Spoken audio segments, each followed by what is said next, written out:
Professor, I must ask you, first of all, in what ways has the pandemic changed your approach to work? Well, of course, there was changes that had to be made to how we work every day, because our business in the JPAL network is to collect data from poor people around the world.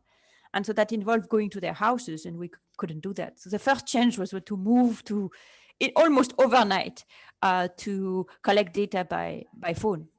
But that was not perhaps the biggest change. The biggest change, it was, okay, how can we put everything aside and mobilize all of our resources on the ground to be as effective as possible, as quickly as possible, to help countries deal with the pandemic, and for the countries in which we work, the poorest country in the world, the economic fallout of the pandemic.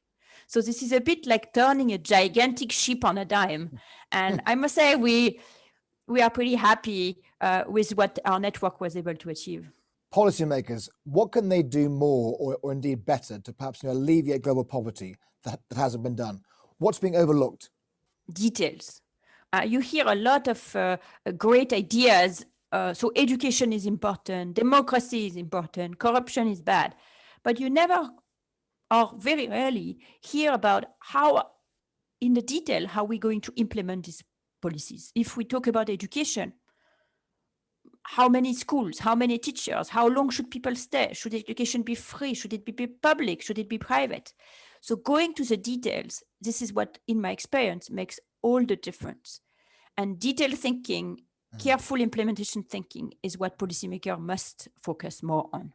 So looking at the poor areas of the world, which really suffered the worst, if you like, from COVID-19, what could policymakers do, for example, in terms of, and how is that informing your research?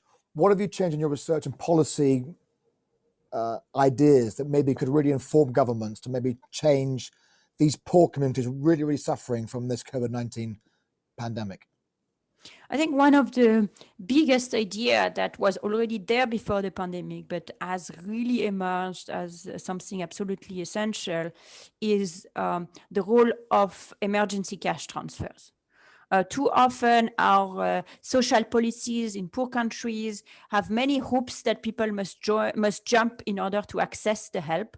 And what we've realized during the pandemic, that the biggest risk was not the risk of including someone who is not deserving, but excluding someone who really needs help. And I think what we've learned from the pandemic and will stay with us is the key importance of simplification and efficiency in reaching people who need help in catastrophic circumstances. And also looking at the metrics that governments follow, governments are often obsessed by GDP growth figures. Is it the right figure to follow given the current global crisis? It is, or is it misleading? It is very misleading to focus exclusively on GDP. I don't want to say that it's something you should pay no attention to, because GDP, of course, translates into income, which translates into what people, have in their wallet and can eat every day. But it is just one of the measures that matter. I think the biggest mistake that has been done there is not to pay attention to GDP, but is to pay attention to GDP only, and also to focus on growth as opposed to levels. So that country like Japan, which became fabulously rich per capita, became suddenly very worried because their growth was not as fast as it had been in the future, and started making all sorts of policy gestures, which we now understand were mistakes, in the pursuit of growth. And this is a story that has been repeated again and again, both in rich countries and in poor countries, in the effort of achieving growth in GDP, doing all sorts of mistakes that have actually reduced everybody's well-being. So I think we need to, number one, not focus just on growth, but also on level.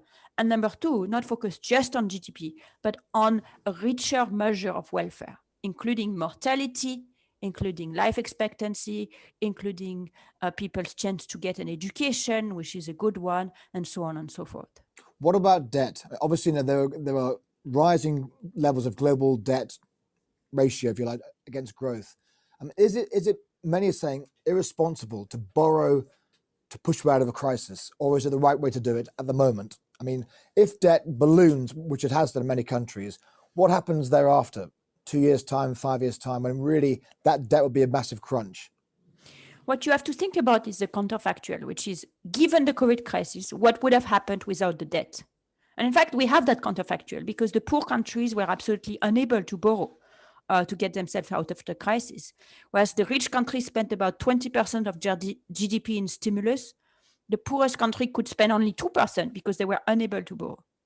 And the big worry I have for the poor countries is that therefore the crisis morphs from an acute crisis due to the lockdown to a much more long-run crisis that doesn't really go away, that transform these immediate shocks into something much more permanent and damaging for generations.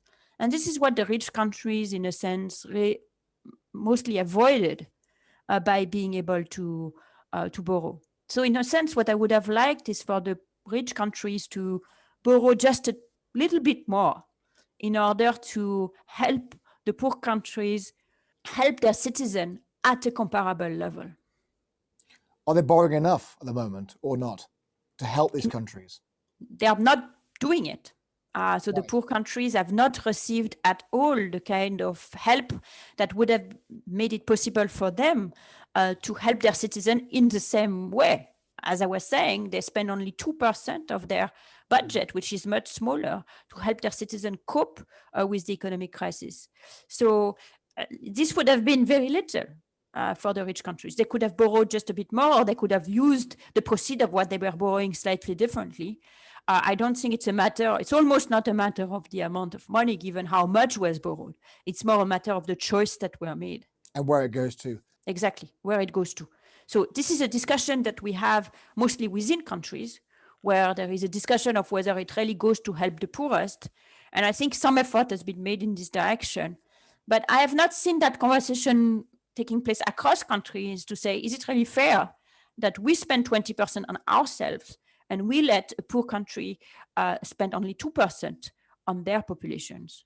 Thank you very much indeed for joining me. Thank you.